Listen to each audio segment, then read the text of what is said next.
Engrossed Substitute House Bill 1113 on third reading and final passage. Remarks. The member from the 21st District, Representative Ortiz-Self.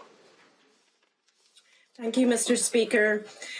This bill is about giving the school districts more time to engage parents. This is about preventing truancy. This is about partnering with our parents and our students. We do not need to determine on day 3 that the child is truant without knowing why the child is not in school. The courts will determine that if it gets to that point. We need to determine what is keeping the child away from school. Is it school climate? Is it school culture? Is it something happening in that school building? Are there extenuating circumstances for the family?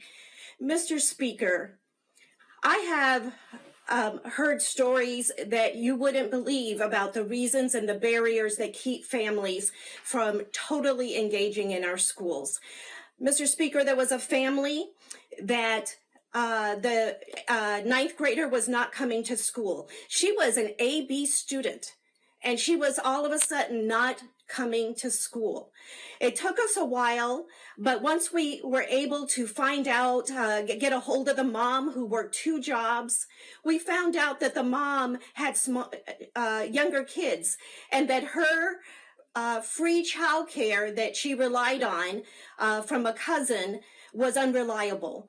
And when her cousin wasn't able to show up and provide childcare for the 2 little children, her daughter would stay home to take care of them. Not because she didn't want to be in school, Mr. Speaker, but because the children needed care and because the mother needed money for housing and food. This was survival of your most basic needs.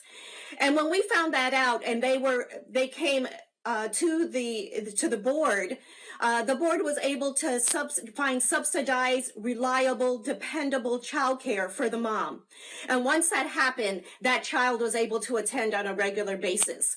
We did not have to involve the courts. We did not need to call her a truancy problem.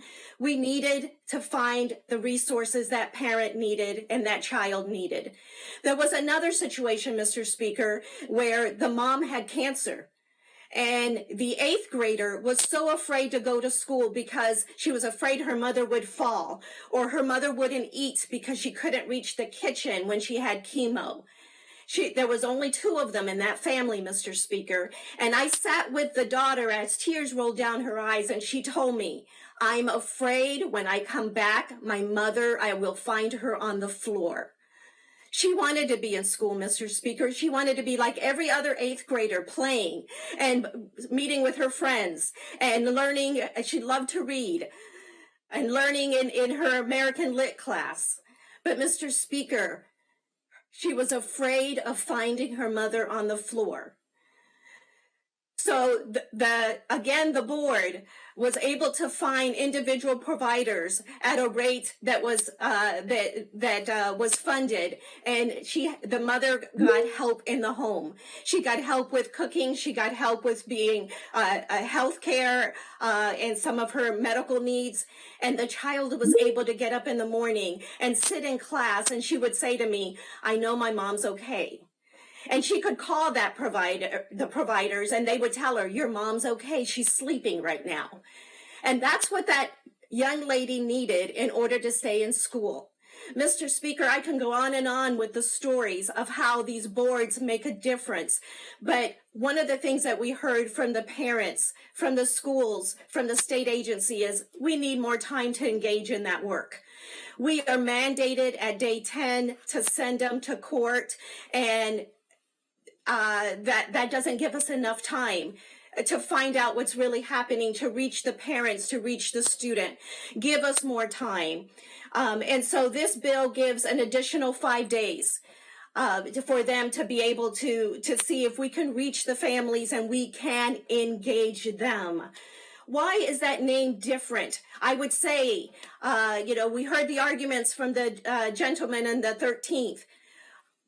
Mr. Speaker, we need that name change because parents and students asked for it. Very simply, they said you are judging us as a desire to want to be absent or truant when what we need is help. If you want us to go to the boards, call them anything else. It could be engagement. It could be partnership.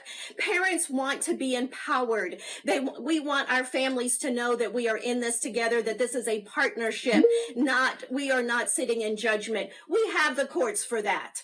We are sitting in partnerships with our parents and our students, and we want to make sure that we could do everything we can to avoid sending them there. So this bill is about either forming positive partnerships with our students, giving us more time to form those positive partnerships with our students and our families, or it's about sending them, putting our hands up and saying, just, you're truant, go, let's be punitive, and sending them to detention without intervention. And that is not what we want. I think the message we want to give our parents is that we're in this together. And we want to engage with you. We want to partner with you. How many times do we change the name? As many times as it takes. Because every time a student accesses services and is successful, we have a win. And if that little thing keeps them from accessing services, are we really going to stand in that way? We do whatever it takes because every student is worth it. I urge a yes vote. Thank you, Mr. Speaker.